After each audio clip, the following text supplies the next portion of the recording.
Hey footy fans, let's delve straight into the round 20 recap. Started on the Friday night with an MCG blockbuster between the Blues and the Pies. What a fantastic crowd, what a great atmosphere. The Blues winning 93-76. The Blues, credit to them, they played consistent contested footy for 4 quarters, and that's what you need to do to stop the Collingwood Football Club. Don't get me wrong, I did think that Collingwood were going to get stopped throughout the season and most likely the finals as well. But I didn't expect it to be the Blues, and to see them pick up such a strong win against a strong Collingwood side, I thought it really showed that they're hungry for finals, they want it, and they're laser focused, and they're starting to get into a great rhythm. So well done to Michael Voss and his team. Charlie Kerner, another great game in this one. He kicked 6 goals, and credit to Jeremy Howe, who went up forward for a couple quarters. He had 3 goals. I think he also had, it was about 17 disposals. He took some great marks. And when Collingwood did get back-to-back goals in that last quarter, you thought, gee, could they pull off a comeback? Could they pull off the unbelievable? But they couldn't. The Blues too strong and closed this one out.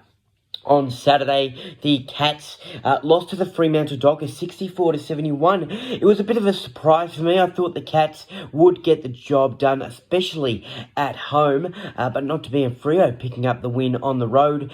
For the Geelong, Mark Blitzars went off with a hamstring injury, and in the last quarter, Tommy Hawkins limped off. I think it was a suspected hamstring as well.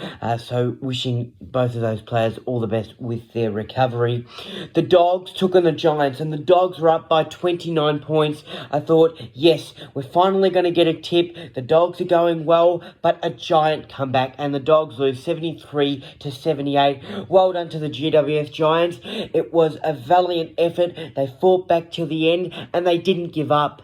And to see this team have this winning streak, the longest winning streak in the game so far, they are travelling so well in the top 8. They look really likely to play finals, so I did not expect that. Earlier in the year, I should say, my prediction was having them at the bottom of the ladder, but not to be.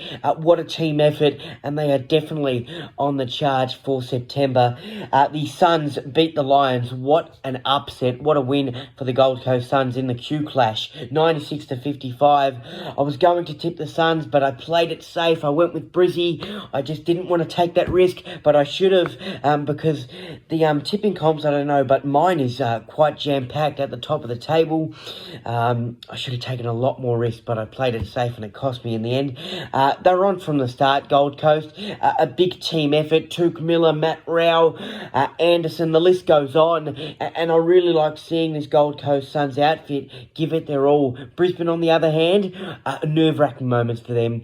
It feels like they're just slowly dropping down in that top 8, and Chris Fagan, well, he's really stressed, that's for sure.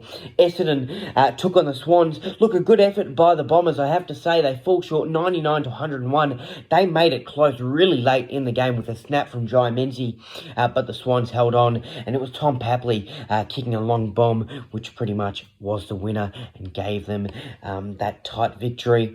The Crows took on Port Adelaide in the showdown, and the Crows winning 112-65. A nice upset in the showdown by the Adelaide Crows. The showdown medalist, Tex Walker. How could you go past him? He had 7 goals, 20 disposals, thoroughly deserved. He just slapped it on the boot. He's got so much power in his shot. He's lethal, that's for sure, in front of goal.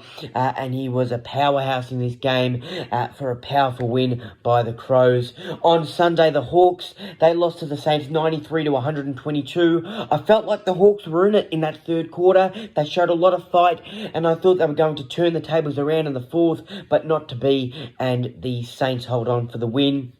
Or I shouldn't say hold on, the Saints really wrapped it up in the fourth quarter.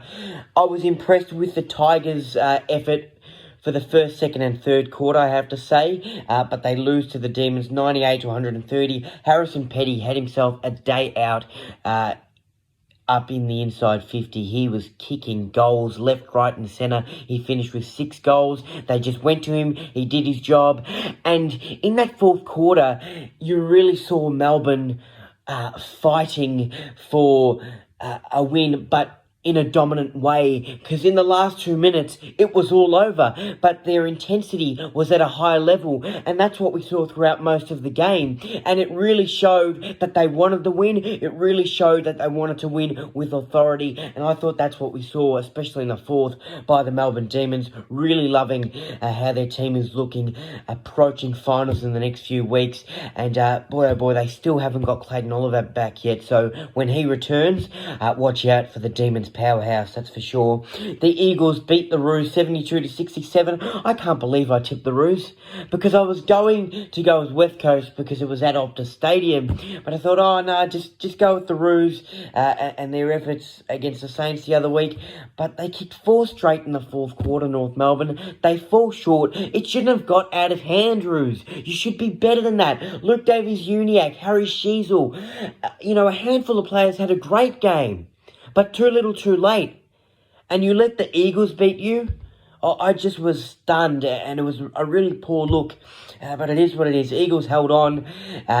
Obviously, both teams tied now on 8 points on the ladder. West Coast still on the bottom of the table, though, due to percentage. Just quickly, before we get into the GMP of the round, I wanted to say a huge congratulations to Buddy Franklin on a fantastic career. Buddy Franklin has retired immediately, and he will not finish the season due to a calf injury. Buddy, you have well and truly left your mark on the game. I feel like he is the last player to play the game when it was the game. The roughness, the scuffles, etc. That hard contested football. Buddy Franklin, 1,066 goals. He had 4 Colemans. Hawthorn, Sydney Swans player. He was one of the greatest forwards in the modern era. He definitely knew how to find the big sticks, and the iconic commentary calls that you used to hear for Buddy Franklin when he went through the ground. Franklin with a hurdle, Buddy with an MCG special, or when Bruce called him at the Adelaide Oval and said, could he do what he did those many years ago? Dennis, where are you? I need you right now. Buddy, you were just an electrifying player, and we worship these players for their talent, because he had a lot of it, and he definitely delivered big time. Well done, Buddy. Just a sensational career. And also, I wanted to say congratulations to Shannon Hurn, who announced that he will be retiring as well. Shannon Hurn won a premiership with the Eagles against the Pies in 2018, 2-time All-Australian. He's played over 300 games, a great leader through thick and thin for the West Coast Eagles. He's had some good times. The Eagles have had some rough times, but Shannon Hurn's been there to really be that leader and that rock at times for this team. So congratulations to both players for having a great career.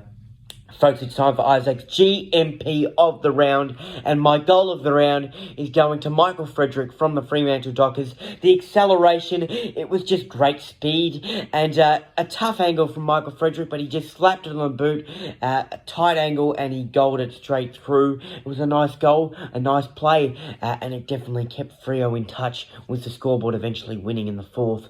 My mark of the round, how could you go past him? Jamie Elliott. This one had me upstanding and clapping. What a mark. Just classic Jamie Elliott attacking the football. He got right over big Jacob Wiedering, and the hands, they were sticky mitts. Unlucky to not go back and kick the goal because he did miss, but still a great grab and a definite mark of the year contender. My player of the round goes to Toby Green from the GWS Giants. Probably one of the best small forwards this season. 5 goals, 19 disposals. He had 4 goals in the third and 1 in the last. 3 marks, 3 tackles, 6 inside 50s, 2 clearances, 467 metres gained. He's a leader. He's a creative player. He knows where to find the football, and that's what the Giants needed in this game. And when he got going, especially in that second half, you saw the tables turn. You saw the Giants take control of this game and be in front and cut down that 29-point margin that the Dogs had. So well done to Toby Green for leading the pack in what was a giant win for them, and looking really good in the top 8. Folks, round 21 starting on Friday night. The Dogs and the Tigers. It's going to be an interesting game of football. I'm going with the Tigers by 17 points. Gotta love footy. Like that recap and you want to see more of my content, remember to hit that thumbs up, like, comment, and hit that red button down there that says subscribe. Much appreciated. For more content, follow me on my Facebook page and also my Instagram page.